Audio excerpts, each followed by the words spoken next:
Buddy, how y'all doing? Today, we're gonna have a little educational thing since the good old Itch a Sketch, it's doing its thing. Now, how do I reverse my camera? Here we go. Let's get some of this good stuff up here. Get this. What we have here in the corner is something that they're cleverly trying to disguise, but you see, it's an EMP shield. Now, since they're about to reset this Etch a Sketch, figured I'd show y'all some things. So, you'll notice that there's a ground wire to the lid that is also grounded to the base of the can, and it is also plugged in. It is a rather large gauge wire. I forget exactly. The reason I got such a large gauge is because the stranding needed to be taken apart. Okay, so you stripped it back, you wrapped your panels in foil, and then those strands were laid out across here and taped down all the way around the box like a Faraday cage. And then it was wrapped in more foil. You follow? And then all them, they're all plugged in back here to my ground. Well, anyway, I ain't pulling the thruster out. You get the point. Okay, so that's what I want to show you. Also inside, it's important to have layering and such. You may want to keep a bag of desiccant or something like that. Your Baofeng radios, emergency radios, headsets, things of that nature. And make it to where you can pull everything out if you need to. Making it accessible, get your power pack in the bottom. Line it with cardboard. You want to be isolated and insulated. Make a bit of a gasket for around here so you have a real tight fit on that lid, you understand? Because if you don't have a grounded Faraday cage, and again, lid is tied all electrically, one circuit that's going to your house ground, okay? So once again, I'll come back to this. Where's my camera going to switch around? Here, come back on me. All right, we'll come back to this. There's one more thing I want to show, because everywhere I see on the internet, everybody's talking about, and nobody tells you to ground your Faraday cage, okay? It's not a Faraday cage unless it's grounded. It's a capacitor, you understand?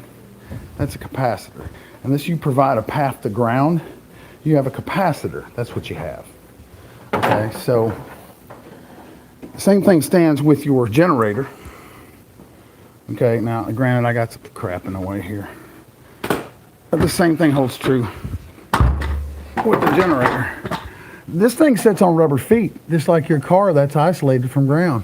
You want to ground your internal circuitry? Okay, but again, you need to know what you're doing, because you'll see you have a reset button. So you ground the wrong thing, and that doesn't need to be to your ground also. Same thing with your motor base, because your motor's also up on rubber mounts. So you need an extra ground out of your motor, an extra ground, and then one more on your tank. You get a static charge in that tank building, but you'll have to take some paint off to get a good ground. So a total of 3 ground wires on here. You got a ground wire on the tank, a ground wire on the internal electronics, ground wire on the motor, and you'll notice all that's grounded to the frame. But again, the frame sits up on a rubber bumper. You understand where I'm coming from, folks? I hope that you pass and share this around, because a lot of people, what they do have is basically a capacitor. It's going to charge up, and without a path to ground, it's going to cause exponentially much more damage to the contents. And yeah, it's just going to make things worse. And another thing to keep in mind is that when you're doing this, you pretty much want to, here, let's stand in front of our background. You pretty much want to think about the situation if you were to have an EMP, whether it was X-class solar flare or something purposely.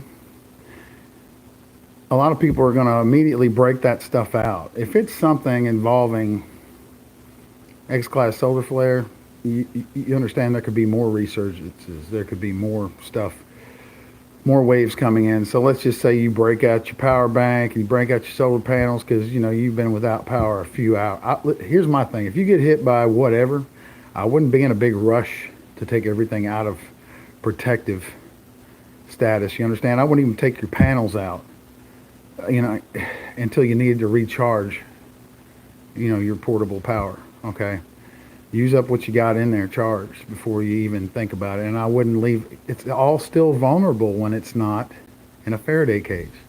So that needs to be understood.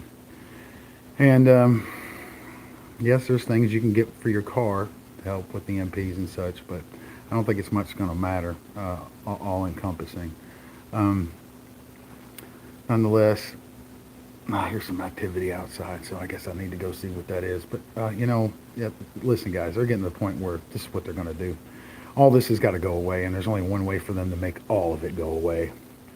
And that's that good old Etch-a-Sketch of war, and the whole world is just looking to shake it, and it's sad.